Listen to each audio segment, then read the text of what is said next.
जैसा आपको पता, साइबर क्राइम हमारे देश में बढ़ता जा रहा है। और Indian cyber crime coordination centre एक नोडल एजेंसी है जो बताती है कि वर्ष 2022 में करीब 9.5 लाख साइबर क्राइम इंसिडेंट हुए थे। और 2023 में बढ़ के 15.5 लाख इंसिडेंट हो गए थे। तो एक और जानकारी मिलती है कि जो 46% फ्रॉड हो रहे हैं, तो उसमें जो 1800 करोड़ रुपए जा रहा है हमारा, तो वो बाहर के देशों में जा रहा है, जैसे लाओस हो गया, कंबोडिया हो गया, वियतनाम हो गया। तो इससे ये हमें जानकारी मिलती है कि इनको रिकवर करना बहुत ही मुश्किल और कठिन काम है। तो ज़्यादा बेहतरीन जो हम काम कर सकते हैं वो अवेयरनेस है और अपने आप को सुरक्षित रख सकते हैं। तो मैं जैसे हांसी शहर में हूँ, तो मैं यहाँ पर भी देख रहा हूँ कि कई सारे लोग, जैसे बुजुर्ग व्यक्ति मेरे को मिला, साइबर थाने मिला, और उसने बताया करीब 1 करोड़ 20 लाख रुपए का उसके हाथ में फ्रॉड हुआ है। और वो डिजिटल अरेस्ट का शिकार हुआ है। और हमारे जो माननीय प्रधानमंत्री जी भी हैं, उन्होंने भी मन की बात में ये बात कही थी कि जो डिजिटल अरेस्ट के केसेस आ रहे हैं उनके खिलाफ सख्त से सख्त कार्रवाई होनी चाहिए।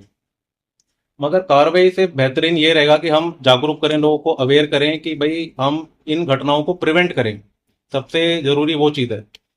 तो जो अगर हम बात करें कि किस दर से साइबर क्राइम इंसिडेंट्स हर वर्ष बढ़ते जा रही है, तो उसके अंदर 4 प्रकार के मुख्य साइबर फ्रॉड्स हमारी जानकारी में आते हैं।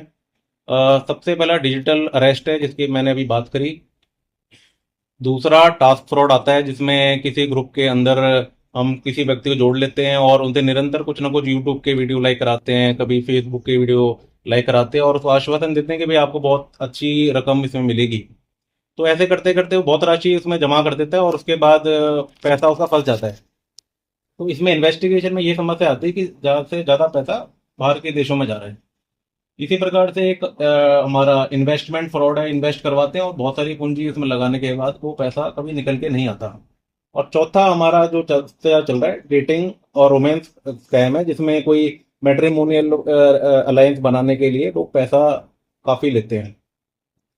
तो ये सारी बात करने के बाद हमारे मन में आता है कि भाई इसका कैसे हम बचाव कर सकते हैं।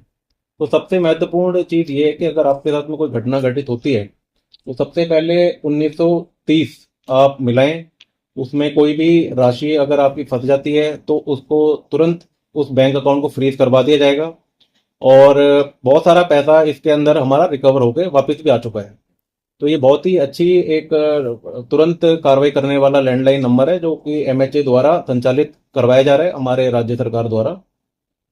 इसके अलावा दूसरा तरीका होता है नेशनल साइबर रिपोर्टिंग पोर्टल।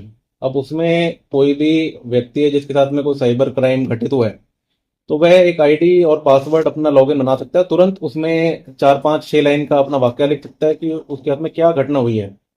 तो तुरंत उस पर कार्रवाई होगी और उसको किसी भी थाने में जाने की जरूरत नहीं है। वो घर बैठे बैठे भी ये सेवाएं उपलब्ध उसको हो रही हैं और तुरंत उसको सहायता ही मिलेगी।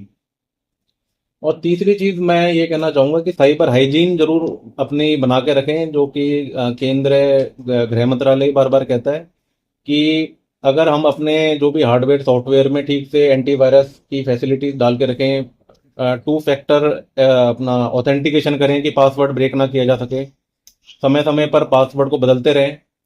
और इसी प्रकार से हमारे कई बार मेल के और अन्य वेबसाइट के भी पासवर्ड होते हैं, तो उनके अंदर भी स्ट्रॉन्ग पासवर्ड रखें ताकि कोई ट्राई करके उसको एक्सेस ना कर सके। तो ये साइबर हाइजीन का भाग होता है, जिससे अगर हम ये तीनों चीज़ों को ठीक प्रकार से फॉलो करेंगे तो मुझे पूरा विश्वास है कि हम साइबर फ्रॉड और साइबर क्राइम पे अंकुश पा सकते हैं।